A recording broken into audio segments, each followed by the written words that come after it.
Hey, welcome to Around the Metaverse, our weekly show where we bring together the best content creators from the Web3 community to talk about the recent news and give you guys everything you need to know to stay up to date. My name is Doug Hype, baby, and I'll be your host today. But more importantly, we have our amazing group of guests. Wait, Doug, I love when you say your name, you move to the side and point to the picture of yourself behind you. Yeah. Just in case you don't know Great. who I am, I'm that guy right there. Yeah. All right. That's Yeah. what it's there for, in case you forget. We have an awesome array of guests today. Every week I say it's the best show we've ever had, and this week there's even a new element of play that I won't even talk about yet, but it's amazing. So, of course, CryptoStache is here, but let's go around to these people, these beautiful faces. Let's go to the man, the myth, the legend. All right, he's guest number one. He is the co-founder of WagMe Game Co. And they have WagMe Defense, which happens to be a mobile game. Mobile game's a hot topic we're going to talk about. And you have a background in doing other kind of gaming too, Dragon Ball stuff, and also fitness. Has a huge following all across the metaverse, Scott Herman. So welcome to the show. I'm not using my soundboard. I'm using my hands. Claps. Thanks for having me, guys. Been wanting to come on the show for a while, so I'm happy to be here. And these are great topics, I think, to discuss, especially with what's happening in the space right now. So you're saying the producer / host of the show named Doug Hype. That guy is fantastic. Thank you so much for the compliments. Scott, you are such a magnanimous guy that it's almost not allowed for us to be in the same place at the same time sometimes. We haven't been yet. We didn't get together in Miami, so you're going to Denver, right? But yes, I am. But this is your first time on the show. Welcome to the show. I can't believe it's your first time. Oh my God. Okay. We're going to talk more about all this stuff, but let's go to number 2, Ash Robin. You're the founder of Kanto Labs. You're an ambassador for all these things, Seedify, Nifty Island, Pixelmon. And I have a bone to pick with you because you have the best avatar in Nifty Island, Ash. And I immediately was like, I want one. Charles, give me one. He's like, yeah, I'll give you one. Then he's like, we're too busy to give you one. Then I'm like, now I need to find someone to make an avatar as good as Ash. There's many things about you, Ash, many qualities you have that I'm envious of. Welcome to the show. You're a great content creator. You put out amazing, awesome videos, deep dive into things and stuff. How are you doing, Ash? Welcome to Around the Metaverse. Well, that's the beauty of Nifty Island, is that you can create and generate your own avatar and put it into the game if you so choose. I'm going to do it. So that's one of the things. But you've inspired me. No, it's really cool. No, I appreciate you having me on. I know that we've known each other for a while. I've known Stash. I know that I'm meeting everybody else here for the first time. But no, I appreciate you having me up, and I'm more than happy to jump into all this stuff because there's definitely been a nice paradigm shift within Web3 gaming. Obviously, I think that there's a lot of work that needs to be done, and I'm not super thrilled with every single thing, but we can dive into that as well. Ash, we have a panel. Sorry, hold on. I gotta ask. Okay, where's the guy? Where he's the guy that's supposed to be on the couch behind you? The guy on the couch. Why is he not there right now? I don't get it. You should have a co-host sitting next to you, like Andy Richter, on the couch. What are you talking about? My dog? No. When I was in college, my house burned down, and my brother lived across the street at his friend's house while the house was being rebuilt. And so he changed all of his social media to guy on the couch because he slept on the couch. It's like a year. It just looks like you have a cool place to hang out, and then you should have people there gaming with you and hanging out. It's awesome. You have the coolest background in Web3. You know what I'm saying? But yeah, thanks, Ash. You're one of the hardest working people in Web3. Love to have you here. We're going to get deep diving into these questions and to pick your brains about these genius people that we have on here. And speaking of geniuses, behind the scenes at Shrapnel Marketing, there's this guy named Alex Akiyama. Is that how I pronounce your name? Did I do it right? Yes, sir. And it comes with embellishments and gesticulations. So exactly, I'll give you a story to give you some insight into the inner workings of Shrapnel on just exactly how this went down. So Dub and Stash were like, "Hey, Tony, we'd love to invite you onto our super awesome show." And Tony's like, "Heck yeah, I'm definitely gonna come." And basically, Tony is like Gru from Despicable Me. All right, he's like this evil mastermind genius, and he has an infinite army of us. I'm one of his little minions. Yes. Dub is another. And so he's just like, all right, you know what? Doug and Stash get one of my minions today. I am too busy trying to take over the world with shrapnel that you get. Yes. Hey, you get me, little crazy guy. You What's get- up? Alex just popped out of Tony. He's just like an extension of Tony. I heard that every time Tony does something crazy, Alex is the one that actually does it. Tony just gets to be like a little child, run around, get tattoos, and then Alex is back there like straightening his tie, being like, let's get to work. I mean, that's just a rumor that I heard. That's exactly how it goes down, I believe, in Gru's factory as well. All the little minions and their bananas, they get all the shit done. Gru just sits there and looks pretty. But exactly the same way. It's like either, hey, go hit up Dub's DMs or go hit up my DMs. Literally, at the end of the day, you guys aren't going to be talking to Tony. So if you want to bypass them. Now I know how to bypass the gatekeeper and just get what I want, CryptoStache. The real gatekeeper. You mean like there's the imaginary gatekeeper, like, oh, this is the guy, but then there's always the guy behind the guy. Behind the guy. And that's Alex. See, and then Alex is like, maybe you don't want me on the show. I'm like, no, I want you. I want you, guy, because you're the guy. You're the real guy behind the guy that's doing the guy stuff. And CryptoStache knows this. We're like secret agents, bro. We're in there. We're seeing what's happening. We need to know, people on the inside. You know what I'm saying? Doing the real work.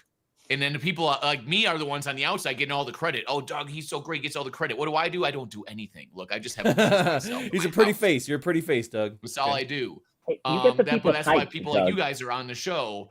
And this is what we're going to talk about. Like, there's a lot of cool new things happening in this week. Like when you look at your feeds, everybody sees two things right now on their feeds, right? What do they see? Apple Vision Pro and mobile gaming, right? Like it's just like all my Twitter feeds, right? So let's talk about this thing with the future here. Like the future, all of a sudden our Twitter feeds and everything on social media is talking about the Apple Vision Pro. Do you guys think, and I actually just watched Alex Finn play the games on it just now on his live stream today. And it kind of was like, they had a lot of like Nintendo Wii stuff going on where you do all these mini games or they're 3D. And I'm like, okay, that's kind of cool, right? The question is, are you somebody that's going to get one of these VR glasses? Like, are you going to start to like use this as part of like your gaming thing? Like Scott, you're somebody who's always like active and doing new things and getting stuff. You have all your collections and stuff back there. You do everything here or there. Do you think VR is it part of something that you're interested in? Are you going to put VR into your workflow? Are you going to like think about VR for WAGME games potentially? Well, so a couple of things. Number one, you guys have seen the photo of or the video clip from The Simpsons in 2016, where they did like Simpsons predicted this because they're all walking around the city, right? Hey, how did you know I'm putting that in my weekly video? Can you please? You should. For me, I'm inside a lot and I'm at this desk a lot to the point to where like this chair used to be so comfortable. Now my body just like doesn't want to sit in it half the time. And what sucks about going outside, if I want to work outside, is I don't have all my screens. I don't have all my stuff. So for me, looking at what people are doing with the Apple Vision Pro, like it works outside, right? Like I could take myself, sit outside for a while and do some work out there, change my environment without having to disrupt my setup. I think that's a great addition. Like I think for me, it would get me out of this room. Would I stay in this room all day long? And so it's a win-win. As far as walking around town and walking to the mall and driving, which people are already getting pulled over for driving with their goggles on. I'm interested to see how that plays out. I think it's going to be pretty cool when you can eventually get like full body avatars. So as you're walking around, maybe everybody sees you in your avatar and you see them in their avatar, right? So there's all these cool things that can start to happen that I want to see happen. But the initial startup for me would be just like, hey, if I can get out of this room and have access to all my data, all my screens, and be just sitting outside, getting fresh air and working, that's a big win for me. I thought about that too. I was like, can it do all those things while I'm like taking the bus or like flying on a private jet down that just to a laptop? like, Miami? Isn't that just a laptop or am I missing? Kind of, but you can do all these things around you, multitask, right? Like, yeah, well, I can never see my 20 screen. things happening. No, I feel like laptops, the screen is so small. I feel that. Well, just It the is, you're on glare a from the plane, sun, like, just like sun glare and all that, BS if you're outside, depending on where the sun is and where you're sitting and all that stuff. Plus, again, like, you can have all your stuff spread out. That's why I like being in my office, because I have all my stuff spread out. Then you go on you bring your laptop outside. Now everything is on this small screen. So, I mean, again, maybe that sounds like not a fun reason for everyone, but to me, I'm like, okay, well, it would that's where it would add value to my life initially. Do Yeah, you think that you would multi-screens. use it mostly outside of the office or also in the office? Because that's what I predict. People use it when they're moving around doing stuff, but when they're at home, if you already have 4 screens, you might not be using it when you're at your desk. I feel like, I mean, even if you're chilling in bed, right, and you want to keep track of a few different things, like I see people watching sports and they have the sports in the middle, then all the highlights on the side, and then their email open and things like that, so they can just stay in one spot and check everything. I haven't had a chance to wear the goggles yet and see all of the features. I saw some guy walking around his house today, and like he had cooking videos in the kitchen that were pinned there. So he's like walking around the house and he has certain screens pinned that stay there as he moves around. I thought that was pretty interesting. So It's a good application of AR. yeah, I think it's true. Stash, do you think that VR is the new iPhone? Do you think that like this iteration's kind of cool, but like to version 2 or 3, all of a sudden you see a widespread adoption everywhere? Is it the new iPhone? I'm gonna say no. I think that maybe it's what I would say is that maybe it's the first iPhone, right? So if you talk about like not the iPhone of today, but the very first one ever made, I think that it has that kind of usability that people want from a device that is kind of a combination of not really what we've seen with traditional VR, where you have these like bulkier, larger headsets, right? They don't have pass through. They're very much focused on the VR element of things.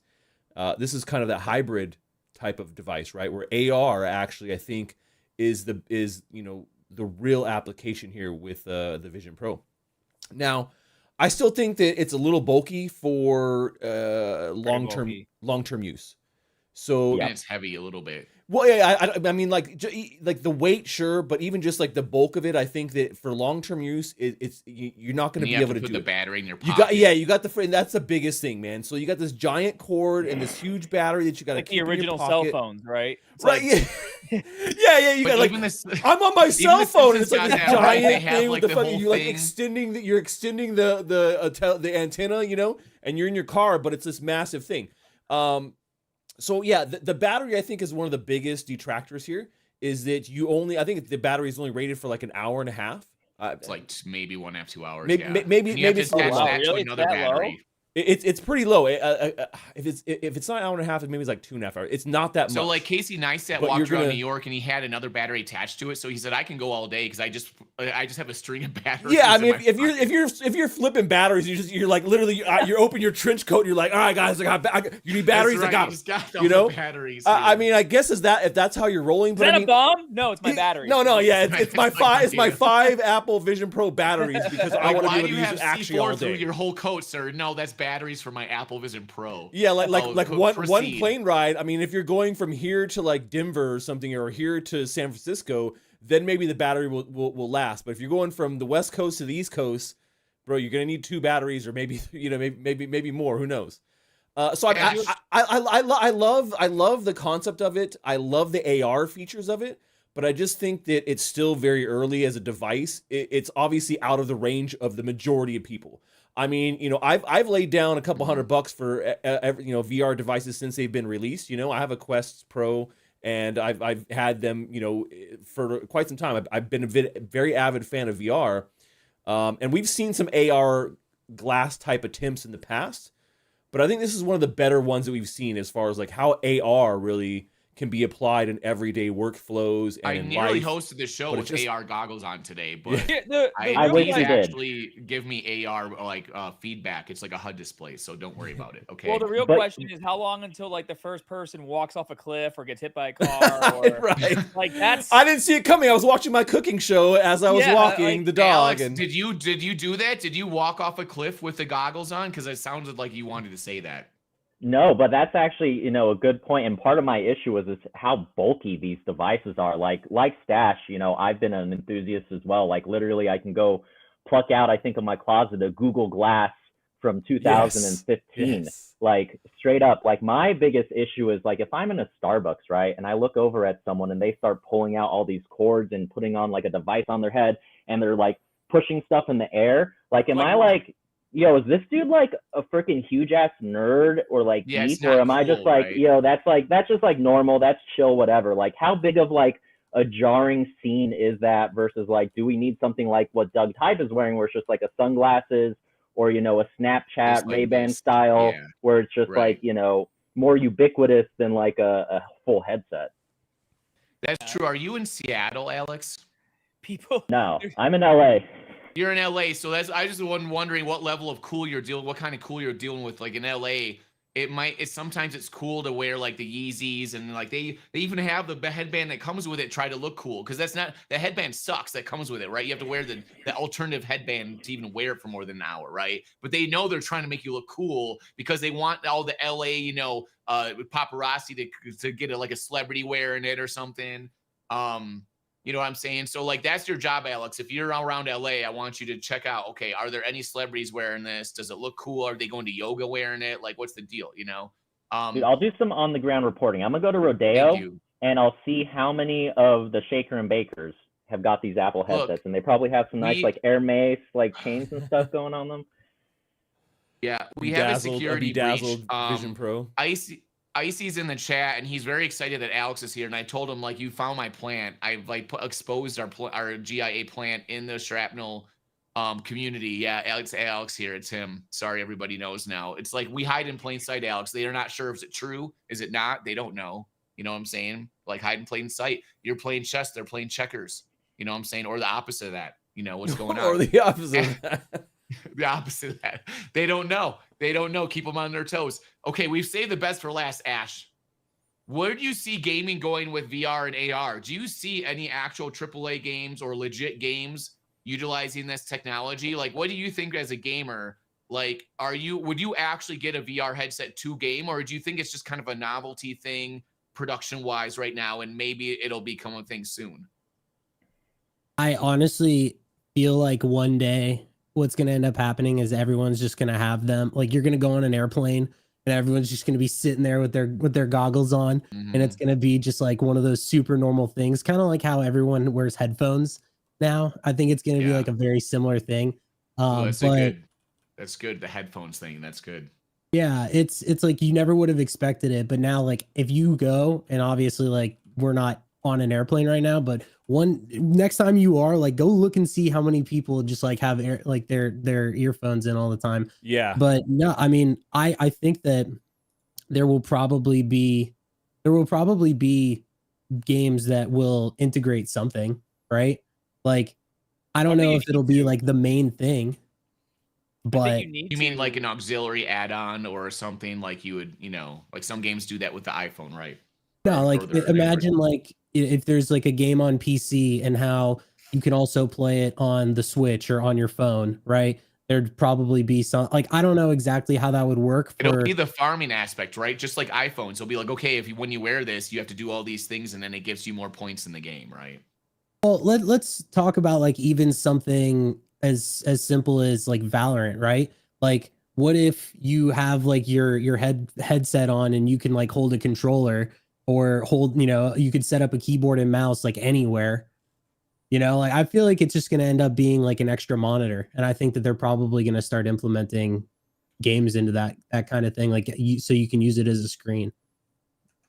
In our poll that Stash put up, a beautiful poll, Stash. Thank you for that poll. We've got about 64% of people saying they're not super into the VR right now. They're like they're not keen on wearing it. But would that change your mind? Maybe I put AR, right? So like that, there's a big difference between a full VR device and then an AR device, right? Where you have augmented reality around you, and they're putting elements within your kind of vision of what you're seeing, around your house or around where you're walking, right? So I think there's a big difference there of like, would you wear a VR device all the time? Probably not, and would be dangerous because you don't see your surroundings. But an AR device, there could be that time where that's the case. And I brought this up before. I for the life of me, I cannot remember this show, but I watched a show, and this was like maybe a year ago, and like what Ash was saying, where he's like, man, and I see this all the time. All these kids walking around with one Apple AirPod in their ear 24/7. Like, literally, my daughter does, and literally every one of her friends and everyone I see at school. Like, it's a thing. And it reminded me of this episode of this show where they had this. It was like a little dot that people put behind their ear, and it was like everyone had to have, and this is how you accessed everything. It was like your identity. It was the access to the internet. It was like pretty much everything. And I was like, man, is the next device really going to be like a big bulky glass or or sunglasses, or is it going to be some very small device that somewhere it maybe is hanging on your ear or behind your ear and can either connect into your visual cortex, right? Versus or being like more of a haptic holographic type of display where it's projecting those things and you're being able to be able to and give response back. I mean, there's a lot of options, and I think that the big bulky glasses are really not what it's going to be. I think that until we can find that next device, that true next device, you think it's going to be like the original that makes it easy. Cell phone, yeah, right? yeah, exactly. That makes it completely easy. Right, then I don't think that these are going to be a mainstream thing. I think. Do you know that Arnold Schwarzenegger still only uses the original cell phone? He doesn't have a modern one. He only has the car 80s cell phone. That's not true. What? It is true. There's no way. His son said it on television. He's like, no, you cannot survive.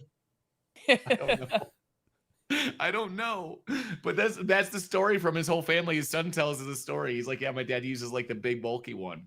Anyways. It's good times, but and that's another thing we can add on a little bit here too. Is we saw that somebody just got a chip in their brain. Or are we going to bypass those goggles altogether, and are we just going to have technology that just goes straight into our brain? Pat McAfee just talked about yesterday. We have to worry about this now with sports. People can just jump on a football field and the computer can tell them everything that's going to happen, and they don't have to use their mind. You know what I mean? They don't have to actually think, and that hurts human progress if you're not maybe thinking on your own sometimes. Stash, do you think that's good or bad for humanity? I mean, I think that, okay, well, in the interim, I would say probably bad, but I think that it's inevitable, right? So when you talk about, can we stop this? A lot of people have issues with AI, right? In particular in creative fields, but across the board, automation, robotics, all these things kind of coming together, and people are trying to no, this is bad, it's going to kill all these things about humanity. And I go, but guys, we don't have you don't understand, this shit is inevitable. It is going to happen no matter what we do and how much we push back. It is going to happen. Ash, have you seen the movie The Creator about AI? Good movie. No. Oh, you got to watch that movie, man. Who's really seen good. It? You've seen it, Alex? Yep. Alex seen it. Okay, Alex. I just saw it on my flight, actually. Really good. I love that movie, not only because they shot the whole movie on the same camera I own, like a Sony FX3 basically, which is just mind-blowing that they did that. But the story and how it's AI versus humans, and now when I see the chip going in the back of people's heads, I'm like, what if that movie's foreboding, but it's really that us and AI kind of just combine together? Who's saying that we're going to be separate? You know what I mean? That movie kind of separated the two, but what if we just all kind of become the same thing? Like cybernetics, man. I mean, you see a lot of this stuff in science fiction in the games we play, right? And particularly in any kind of sci-fi focused or futuristic game, we see a lot of these things and we think, oh yeah, that's just cool science fiction.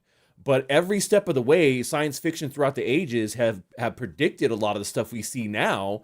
I mean, you talk about the iPad being shown in 2001 Space Odyssey, right? Literally, that's where it came, and this continues to happen, right? So as we kind of self-prophesize these things, and they are self-fulfilling, I think, a lot of times as well. So you can't stop that kind of future. You have to just understand how you adapt around it versus trying to say, no, we're not going to accept this. We don't want it, because you're not going to be able to do that. I don't want any chips or anything in my body. It's one more step towards control. No, I wouldn't do implants implanting either. Thoughts, right? Not implants. External small devices that can interface in a way makes sense. But great. Man, I am very skeptical about doing implant stuff, just because getting your body hacked will be a legit thing. If you guys have not played Cyberpunk 2077, man, that should at least be enough to give you a little bit of scare. Of damn, dude, I don't want to be hacked. My whole body is willing to give away their humanity for convenience. It's bro, how lazy are you? Just pull your credit card out of your friggin' wallet. You don't need a chip in your wrist. Yeah. Come on, dude. Yeah. Oh yeah. We're getting into the spicy section of the show now. Let's move it over into doing some spicy stuff. All right, we're gonna talk about mobile gaming and all the things that are associated with that. So the news, we have all these news things that like certain brands and companies hit #1 in the App Store and mobile gamings and stuff. And that particular one's a little bit of like a kind of a rebrand of like a similar game, all that stuff. So the question is, for me, let's go to Stash first. Is Web3 gaming going to make a big dent in mobile gaming? Do you think that like mobile gaming on your phone in the next year is going to have a large array in the top selections Web3 games that, and who knows if they even know they're Web3? Maybe they'll just be like knockoffs or skins of something. But like, what do you think is going to happen? Do you think that like Web3 is going to kind of like just become part of the culture there? Well, I think mobile gaming is big, and that's not going to be any different with games that incorporate Web3 elements. And I do feel like when you look at the current trends of the difference between how mobile games are developed and the game loop there versus the game loop for like PC or console-based games, it is pretty different, right? The way you design and make a game is a little bit different there, and the kind of dopamine hit that you kind of build into these mobile games is different. And so I think that does actually quite nicely align with a lot of elements that are what we consider like Web3 technology, right? And I do feel like, we'll see obviously a lot of mobile games that have Web3 elements. Just because mobile games are popular, they're one of the most easily and accessible genres of games, right? Versus having to have a high-end PC to play all the latest stuff. Just right there in your hands. Yeah, exactly. Or a and high-end most people console. in the world have some kind of cell phone. Yeah. So I mean, a lot of these games are very simple. I think right now you're right, we see a lot of clones, right? And I guess that's gaming in general and mobile gaming in particular. There's just like a lot of just, repetitive clones of the same style of game. How many Flappy Bird clones can we have? How many fucking Candy Crush clones can we have? How many Clash of Clans? How many can we have? Are we allowed to have 2 Candy Crushes? 3? How many? I mean, there's way more than that, man. I mean, like, it's just all over the place. Well, and here's the thing, and this is something that I talked about on a few spaces too, Stash. I'd love to hear your thoughts, right? So you look at like Clash of Clans and Heroes of Mafia, right?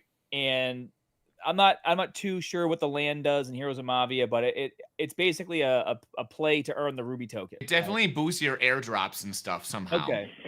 So, but my point is, right, because we have a Clash of Clans player that's been playing Wag Me Defense now for the past few weeks. He absolutely loves it.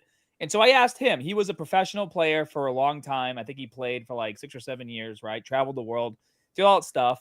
And he's like, I wouldn't switch games just to earn a little bit of maybe some currency in another game that's exactly the same, especially after putting all this time and money into the original game that everyone plays and that actually has esports. It has all these different things. So if you like, there's always going to be similar games. There's always going to be similar game types. The point is, what makes your game different to make people want to play it? Now, incorporating Web3 elements like NFT ownership and utilizing a token, right? Like that's just base level. You have to take it much further than that if you want to attract a new audience. And that's where you were saying, Stash, that like the gameplay mechanics and the dopamine hits are different. It comes down to live ops. It comes down to events. It comes down to, doing special events with communities. It comes down to, switching up the style of gameplay and adding your own twist to it. So if you're just cloning something and changing the skins and then say, oh yeah, by the way, if you play all day, you'll make 10 cents. The gamers are just going to stick with the games they've been playing forever because all their friends play that game. You have to give them a real reason to want to move from a traditional game that's already popular to a similar game that has Web3 elements. And just NFT ownership and just the ability to earn a little bit of currency, I don't think is enough. You have to bring the live ops, the lore, interesting characters, and things like that. Yeah. Let's go over to Ash. Ash, I have like 8 different questions I could ask you from like, do we care more about innovation or do we care more about like just getting a lot of players and putting it on a mobile phone? Do studios care more? Do studios just care about going on mobile games on your phone because they see it as like an easy way to make money, as an easy play? Or is it a good thing because we want that integration with Web3 and Web2, right? Ash, like, I'm sure you have a million opinions about this, especially we can specifically talk about Mavi or any mobile game you want. What do you think about mobile gaming and Web3 right now? Are there any games you see like that you like that are doing it right? We've got Scott here from Wag Me Defense. I've played that game a bunch and played it with him. I know you think a lot about this gaming stuff, Ash. You've been simmering about this. One thing I will say is I'm so used to like Twitter Spaces where everybody has like their own turn, and like you guys are just like will just casually go and like talk over each other and stuff. So it's something hard for me to like grasp. It's an actual I'm trying to beat him conversation, back sir. with It's an the stick. actual I know. Got it, conversation. Alex. Relax, Alex. Just simmer down. No, All right. I'm just saying, because like to me, I'm just like it's a weirder concept. But no, I mean, obviously we know that like everybody has a phone. I don't know about you guys, but like I personally prefer playing on PC. Yeah. I don't know like a ton of people who still use consoles. Like I guess maybe some people that grew up with them, but I feel like everybody these days, like they either use a PC or they will just like use their phone. Well, And if you like playing games and using skill, you'll use a controller. If you're just like, suck and you need to want to use your mouse and point at stuff and click, then I guess that's what you do. Whoa. This guy's talking about, dude. This guy's starting some Do controller. you mean the controllers that have aimbot built in because they suck so there's bad no they can't aimbot. compete with a There's just PC me- player? Is that what you There's mean? just With a me mouse and working keyboard? my thumbs. Practice on Yeah, your mom. Scott I claims don't know, no man. aimbot. I don't know. yeah, Sorry, well, continue, Ash. I think No, he knows. like- He doesn't even know. well, I feel like it's one of those things that like if you want to play competitively, you got to play on a PC, mainly just because 100%. of how important like your graphics card is, right? Like that it makes the world of a difference. Like having a 240 hertz monitor, like all that kind of stuff, it matters. And so it's, to me, like when I look at something like mobile, right? Like I played what was it? There was it was the grapes game. You guys know what I'm talking about? By chance, like do you know, like anybody, do you know what I'm talking about? Grapes? Yeah, Great the whole ecosystem's trash. So I never actually played the games. Okay, well, so I played that game and it was like fun for like a little bit for sure. Like I kind of enjoyed it. But there haven't really been too many other like Web3 specific games that I played. I do know that I did play this the what is it? Chimpers? Like they partnered with somebody to do kind of like a wall runner game where they implemented their IP in it. I don't think that it was actually their game. But for me, like I would never play a game on my phone. Like I don't know about you guys, but I really wouldn't do it. But I do think that it is, I mean, we know this, like it's the most easily accessible. Everybody has a phone. I just can't really get on board with it because to me, it's just like I'd much rather just play something on my computer. I think a lot of us are like that, but I'm not going to speak on your guys' behalf. No, and I feel that, man, because I am a PC player. I don't play on console unless it's like Switch and I'm playing with the family, and I really don't do a lot of mobile either. So it's really hard for a mobile game to be like, I got you, bitch, and I want to play it, and I'm like, oh, I'm on my phone, and I have a great phone. I have like an S23 Ultra, so it's a nice big screen, looks really good, and so I'm always focused on doing PC games. Every once in a while, man, a mobile game will get me, it's like, when do I play it though? Like when I'm on the toilet taking a shit, or I'm in bed right before I go to sleep, and I'm like, all right, let me get 15 minutes in. You know? Yeah. That's Well, and that's it's like what I was gonna say. I mean, even Wag Me Defense, we're only on Android. I have an iPhone, so the only time I play is on the computer, using my emulator, and that also makes streaming 100 times better. Oh yeah. So like when I stream Dokkan Battle, it's on my iPhone because you cannot go between iPhone and Android. It's a different device. It's a different account. Yeah. So I gotta stream on my phone with the little dongle plugged in, and then like if it gets hit, the screen goes black for a second. It's super annoying. But if you could have your mobile game on an emulator, then great. And what's cool about Web3 games and the way that ours is done is that because we use the immutable passport, you're logging in with your email. It doesn't matter what device you're on, iPhone or Android. So if you're switching devices, or if you have an iPhone, you want to use the emulator on your PC, you can do that. Well, and the thing about that too is going back to the whole device debate, right? We're bringing back the AR devices, and then kind of like what the future of devices are. Having that interoperability between devices. We talk about interoperability a lot here in Web3 between like assets, using NFT technology and distributed ledgers, right?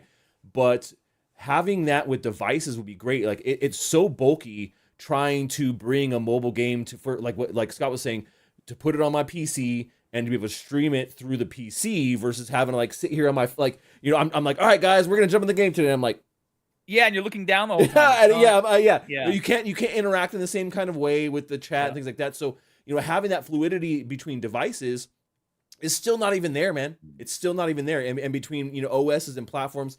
And I think that we'll see a lot more of that changing over the next 5 to 10 years. In particular, I really do think because of Epic Games and their lawsuits against Apple and Google's app stores, where basically they're saying, hey, you guys do have a monopoly on this stuff. We got to open it up, man. You can't just be, gatekeeping the shit out of all this stuff, because right now you got two choices. You're in camp Apple or you're in camp Android, and that's it, man. There's no in between, right? So these kind of closed walled gardens, I think that Apple has been notorious for always having their own proprietary everything. But I think that in the next 10 years, we'll start to see those walls come down and there be more fluidity between all these things. I hope so. I really hope so. I think Ash wants bigger games. He's got a pinball machine behind him. He doesn't want a little game on his phone. He wants an AR. Go big or go home. He wants Wag Me games to be AR on his wall and big and just be able to see it. That would be fun. But it's but there are people, Alex, there are people that like gaming on their phone. Alex, tell me about your experience with gaming on their phone. Do you play these games? Do you use BlueStacks? Like, are you into all this stuff? How deep are you in the mobile gaming, bro?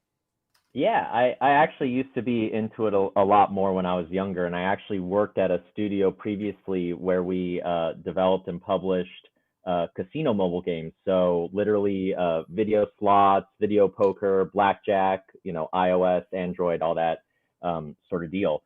And what, we've seen, at least from like studio and in the industry and whatever, is mobile. Obviously, you get the most addressable market, right? There's more devices, more players there in mobile, but you have the lowest fidelity of experience in mobile in terms of like what we're building on Shrapnel for PC. We cannot take that experience and put it into mobile. It's literally physically impossible, right? And so that's also what I feel like some of this conversation is about, is like, if you're a gamer and you want a fully immersive experience, right, you can't get that on mobile. You just can't. Like, you can do Temple Run, do casual fun, whatever games, and that's all great and dandy, right? Where I do think it like comes into play for, games that aren't mobile or aren't mobile first, right? Like for us, we have an issue in that our Shrapnel experience and gameplay is so high fidelity that we're limiting like users and their ability to interact and experience Shrapnel. So if we want to give people, right, that opportunity to like interact with us, if they don't have a PC or don't have a desktop, then we need a mobile experience. But that mobile experience is not going to be anywhere near the same as Shrapnel itself. So it's going to have to be like this unique, different, like very trimmed down experience. And we're actually looking at some different ways to engage with mobile, where it would be a funnel of saying like, hey, introduce you to Shrapnel, the story, whatever, and then ultimately hopefully hook you and get you onto our PC and desktop. Or you can make the app like do insignia designs or other cool stuff that's integrated somehow with the game, right? But like that contributes in this fun, right? We've seen a lot of games like kind of start to do that, right? Where they have mobile components for their bigger PC game, right? Tell Tony I came up with that idea. Thank you. You didn't come up with shit, man. This has already been doing. But we'll give Doug credit. We'll give Doug credit. But like I said, insignia in the app. No, design it right there on the phone. No, that is good. Yeah, that is a good idea. I think that there are things you can do. This guy's very intelligent. Okay, so Alex, Alex, this is great. Okay, I'm going to ask you one more question. Okay, should Web3 gaming studios stick to one thing? Do you think they should just go into like PC hardcore gaming, or do you think they should do a lot of things, like have like Wake Me Games has cool things like comic books, or maybe an app version? Like, do you love it when there's a large ecosystem, or do you only care about just the game itself? No, I definitely appreciate a large ecosystem. So exactly what Wagme was saying about having an emulator ability to take the mobile game to desktop is you want to give your supporters and community the way to experience your IP, your ecosystem in whatever form or fashion that they want to. So the more options of accessibility you give them, I feel like that's just better. And so really appreciate the approach at Wagme Games, and then obviously Cetify. They're amazing with Nifty Island and everything. Alex, you're way too smart for us. Well, I want to pass over to Ash. You are very much seem like a hardcore gamer. What do you think about this? But do you like collecting stuff too? You've got a pinball machine behind you. When you're in a game ecosystem, do you want to have a lot of cool stuff to collect? Do you think having an additional like a mobile experience with the game is cool also? Yeah, I guess I don't really have. I'm not as well versed on that, right? Like, I guess when I think about it, I know that there's some examples that come to mind, but to me, I'm not. I don't know. Like, I don't really have like as much of an opinion on that to really You're like like a speak on it. So purist. I kind of don't want to like talk out of my ass to do so. Hey man, I respect you for that. Some people will just try and talk out their ass and be like, "Oh, this and this." And I'm like, "What are you Well, even that's saying?" the thing Like, too, is that like you want to be known for it's something. good. Ash is a purist. He's got his deep roots in gaming and cares about the games. And when he does a review, like he's gonna go in there and give you like all the stuff he can and put his heart and soul into it. Well, And that's important for branding and knowing who you are and what you stand for and people recognizing you and what you can be utilized for if they want you as like part of something they roll out and marketing. Scott, I know you don't collect anything. Your room is completely empty. And Devoid of you collectibles. also don't have any auxiliary things in WAGME. But from your perspective and being part of the co-founder of WAGME, why do you think it's important to have a lot of different stuff going on in your ecosystem? And why did you guys pick mobile as your thing to roll out? Yeah, so I guess we'll start with mobile. We decided to go with mobile when we first launched WagMe Games because we just felt like everybody was sleeping on it.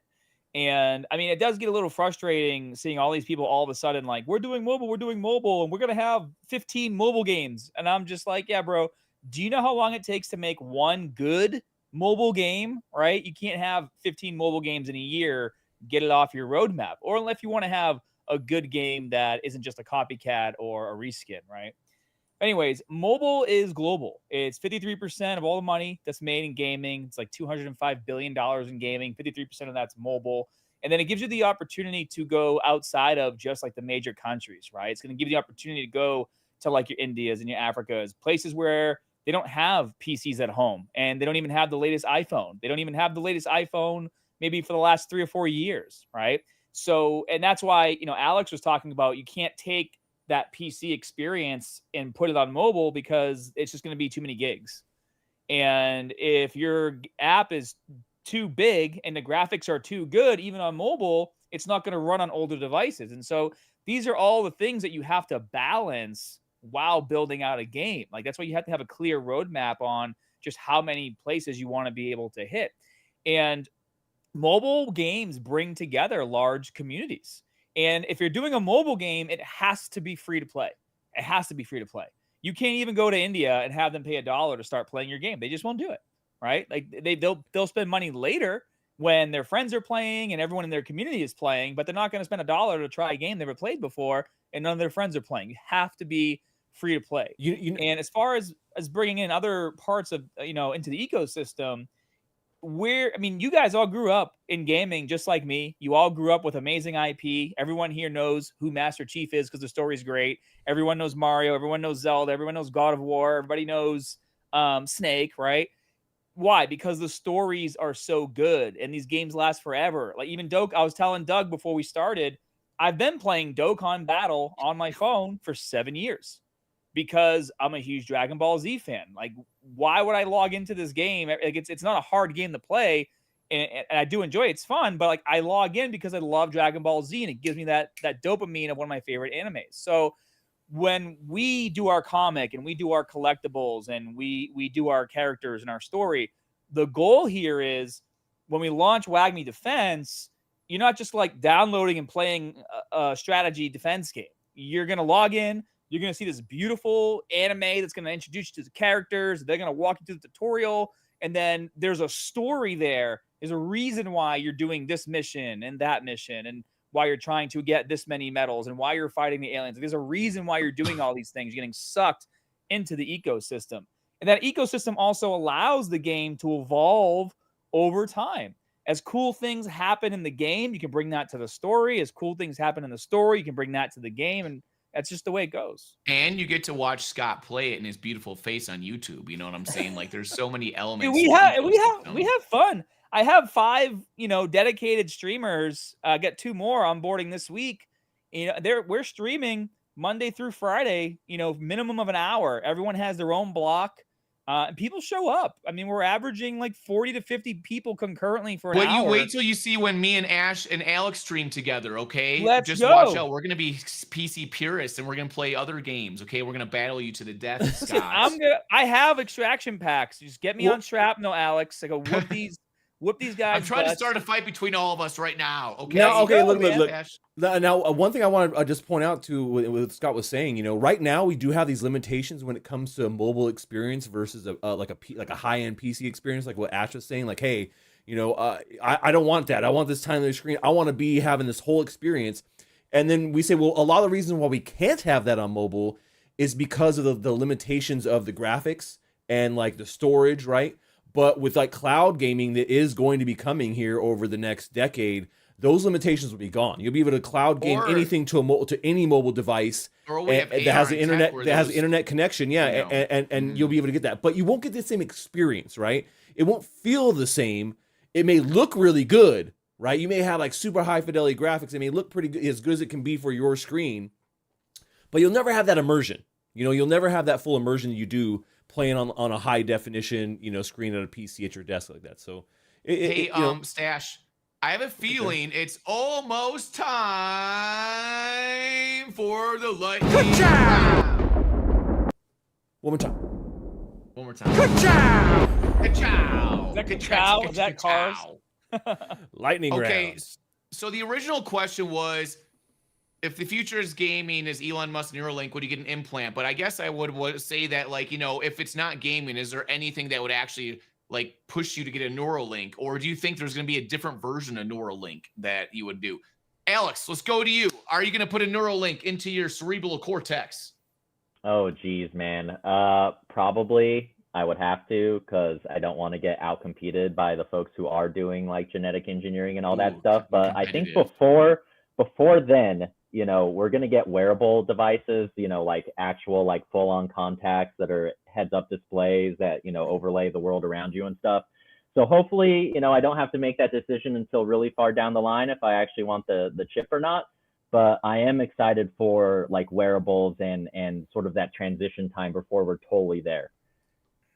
Okay, Ash, in the future war between fully integrated cyborgs and people that only wear cool glasses, which side are you on? Are you going to fully integrate and get the chip in here? No. No, he's not putting it in. But it's going to give you the best. It's going to give you the best, most high definition, badass experience you could ever possibly imagine. Yeah. What if better it than helps PC? You immerse into the game? Now, what do you think? Okay, I've changed my mind. Let's go. We figured out the key to Ash is if it makes the game experience better. The purist, then it's cool. If not, get the hell out. Get out of here. Scott. I'd rather see something like the Nerve Gear in Sword Art Online. Ironically, that took place in 2022, the anime. I'll be, not the Nerve Gear that locks you in the game for 2 years. Like, I don't want that. But, Lawnmower Man. It would be so cool to be able to enter a game, right, in virtual reality where, like, you really are the character, but you're laying down. Like, Ready Player One, that would never work because you would die. Like, you know what I mean? Those people running in the street and the cars are driving, it's just not going to work. But if you could lay down and then put on gear and then it took you into, the virtual world, again, it's still kind of scary because if you get locked there, you're screwed. Your mind's separated from your body or whatever. But if it worked, I think that would be. What if you could live forever, Scott? What if it made your body live forever? Well, your body would die, but then you would. No, what if it figures out a way to regenerate cells in like stem cells, bro? Like John Carter when he goes planet to planet. Yeah. I don't know. Hey, I don't know, man. Anything could happen. This guy thinks so. Stache, when are you going to get an implant, or do you already have one, just like right here, so you can communicate to all your agents? I already got it right there. Man. Implant. Like I said earlier, I don't know, man. I would really have to feel comfortable in the fact that it's unhackable, right? Because right now when you talk about like what the Neuralink is and how it's being used, there's no like external connection to the internet, right? Mm-hmm. So maybe that's okay, but I think it would have to be internalized where you can't figure out a way to get in there. I don't know that that's the case. Like if there's a hardware device, someone will find a way to hack it. Like I mean, like tell me a device that we've had ever created by man that has All I not need been is hacked Amazon at some Fire point. Stick and you're hacked, bro. That's what I'm saying. You know what I mean? You're Show done me a for. device that's never been hacked, and then that's the device that I will be okay with putting in my head. I think I'm with Alex. I think a wearable makes the most sense at this point in junction. Mhm. Now that may change. I mean, like we come from a different generation. That'll probably easily change with the next generation, right? Ash was already talking about this, where everyone's walking around. Kids, they have the freaking one Apple AirPod in their ear all the time. They're constantly connected to whatever they're doing, and that will evolve. friends, And then we get to a point where like, okay, well, the generation after them, if we have these devices and they just grow up with them, they probably have no qualms at all about using them, right? Everyone uses them, and then people will still get hacked here and there, but it's one of those things like, oh, it's a risk you take, right? Like driving a car, or being online in general as a person. Like, you're taking risks, interacting with all these technologies. I'm sure if we like look back and we pulled somebody from the horse and buggy generation, and we said, look, you can use a car and you can go 80 miles an hour.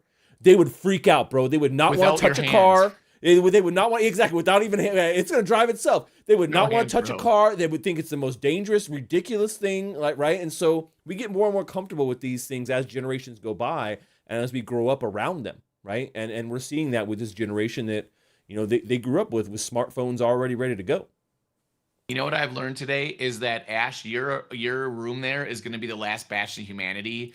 It's going to be like one of those movies where like everyone has AR and Ash is like the purist. He like rejects it, and you've got the cool, pinball machine, the cool couch. He'll have a guy on the couch. Then like he'll have a guy on the couch. The vintage vibes. Everybody, this is why we like vintage vibes. It makes us feel good. It's cool. I think what I'm saying? I only like games that are 200 pounds. Right. That's what I'm saying. Not like a phone that you can hold in your hand. A real man. Okay. You know what? Big girls need love too, Ash. Big girls need love too. But they're gonna pay. Big games need love too. Big games need love. So I don't know if this was on the show before as the host, but I love to go around and just ask everybody what you're up to and whatever you want to talk about, what's interesting to you right now, what projects you're working on, because I want to know myself. This is what I care about. This is what this guy wants to know. Okay. Let's go to Alex first with Shrapnel. What's going on with you right now? Shrapnel or not Shrapnel, whatever it is. Like, what do you want people to know about what you're interested in right now? I'm sorry, but I'm going to have to use it to shill Shrapnel just because Scott brought it up. You'll have the opportunity, everyone with extraction packs, to be able to play the game starting Thursday, February 8th. So February 8th, 9th, and 10th. We're going to have Alex, our SPX early access. That's really interesting that nobody here knows yet because it's super secret, top secret. But I might be launching a huge stream that night and getting like millions of people to show up to play Shrapnel. Possibly. It might happen, Alex. We're going to talk about this more. Tony might be a part of it. We might keep him out of it. We don't know. Anyways, my point is the last time I streamed Shrapnel, I nearly broke Twitch. Okay. You know what I'm saying? I do think that the audience has to be aware of this. Because over the weekend, over the course of 3 days, we're giving away $100,000 in Shrap token prizes. And multiple people, Stash, Doug, I think Scott, have all said that they're going to be taking home the $15,000 first prize. So I think everyone needs to go into these streams, hit up their Twitter profiles and be like, hey, show proof, right? Show us that you were the #1 Sigma extractor on the Shrapnel leaderboards for our SPX. Wait, hold on. You have to actually extract to win the game, to win the leaderboard? Yeah, you need to get the Sigma, the green stuff. The Sigma, the green stuff in the game, all right? You want to get that I'm out. and extract it. So literally, guys, if you're just killing people, running and gunning, extracting, and you're not getting any Sigma, that's not gonna do nothing for you for the leaderboard. My Sigma.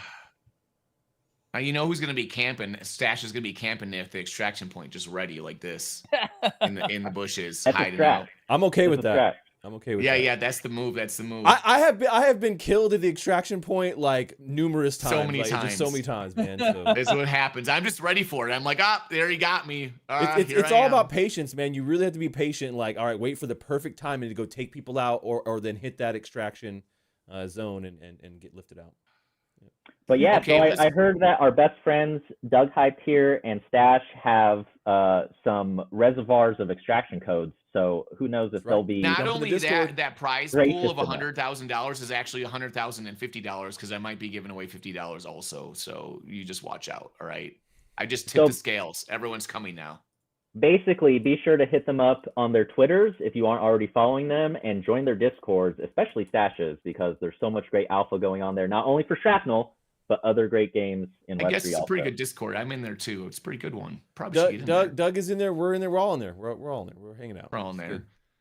Alex, that was great. You're hired for the shilling team or whatever that thing is. Like, you should probably work in marketing. Ash, you're part of so many things. Seedify, Nifty Island.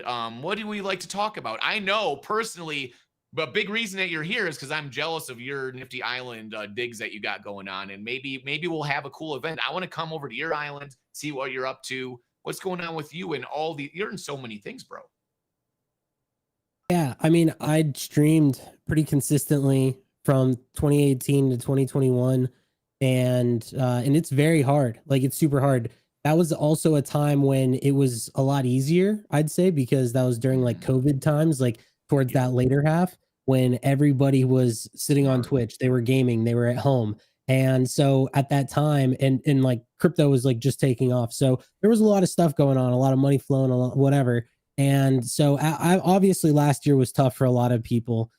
We know that. And so the end of 2023, the beginning of 2024 was really just like it was just all of the hard work finally like coming out and being a thing. Cause yeah, like I've always wanted to, obviously, like as a creator, like work with good brands, right? Like strong brands and have like solid opportunities like that. And so it's just, you know, I'm super grateful that I didn't quit on that, because I mean, after 5-6 years of something, like you can, it's a pretty frustrating process. I think a lot of people can relate to that. Streaming is a grind. Yeah, it's success. Like, first of all, success is not linear, right? So it's like, you know, you have your ups and downs, and yeah, so I guess that's like the best way to put it. And like, I'm really happy for all the people that I've become friends with, that I met over the past 6 months, that were really doubling down at that time, and now they're starting to see like all like the fruits of all that hard work. And that doesn't just go for creators, like that goes for like the Nifty Island guys. Like that came out a while ago, and when I remember seeing like a video of it when it first came out, and it looks so different, and to see it now, it's just so it's crazy. Like, I think a lot of people would agree that it's one of the more polished like Web3 gaming experiences that you can have. So anyway, that's kind of like my thought, is just that super happy, and I'm also glad that the people that stuck around are starting to see some of that as well, like that success.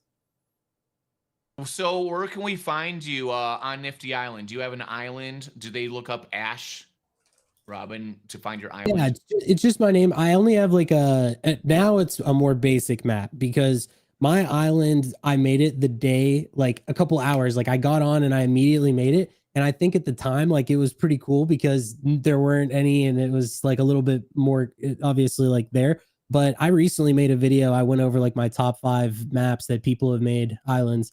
And dude, there were the guy who made like Tilted Towers, and the guy who made Lockdown from Halo. Like, dude, there are some crazy. I love Lockdown.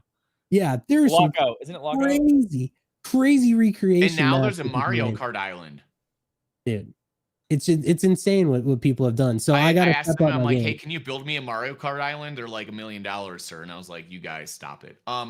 So yeah, that's really cool. And if everyone doesn't know, I spend most of my free time going to Web3 artists, being like, can you make me a PFP, or sorry, an avatar as cool as Ashes? And they're like, no, I can't. They're like, it's the best in Nifty Island, period. So very jealous of that. Thanks so much for coming on the show, Ash. It's always good to talk to you. You're such a good dude. And Scott, we already shilled pretty hard on Wake Me Games. You want to do it some more?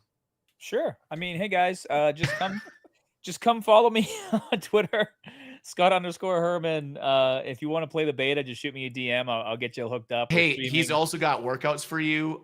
He gives Miss Teen Crypto workouts. He's got all kinds of stuff, bro. Like, dude, Miss Teen Crypto reached out to me. She's like, hey, is this workout good? I got it from Planet Fitness. And I was like, no, it's not. We need to get on a call immediately. and I fixed. That's nice of you. That's what I'm saying. Reach out to Scott, be his buddy, get in a fitness routine. Maybe I'll do that. I don't know. Like underneath this is all abs. Okay. Scott, but you do so many things, and you have all this following. You were just people don't know you're the OG like fitness guy on YouTube. You're like with million followers back in the day and stuff. So like, you know, my point of saying that is if you're out there and you're not sure what to do with your life, just go do it, bro. Go stream, go do the things. I know I want to stream with all you guys. I want to do cool stuff with everybody here. And that's kind of the magic of Web3 is the relationships that we build. And we want to make sure to follow the people down there, like the links down there. You know what I'm saying? What? Oh, I think it's time to evacuate. I think it's time to evacuate. Everybody, thank you for coming to this damn show. Thanks, CryptoStache, for being the OG from the beginning of Web3 gaming. Thank you, Alex, for being the plant for GIA down there in the headquarters. Don't let Icy steal you from us. Ash, they hang out. If anybody wants to hang out in game, look at that. Go play some pinball right now with Ash. He's an awesome dude. Check out Scott and all the stuff he's doing with Wag Me Games and keeping people pumped up and fit and getting us healthy and stuff. Thank you so much for coming on the show. We'll see you next time, Mondays, 7 p.m. Eastern. I believe that's 4 p.m. Pacific time here on the CryptoStache channel, baby. Over and out.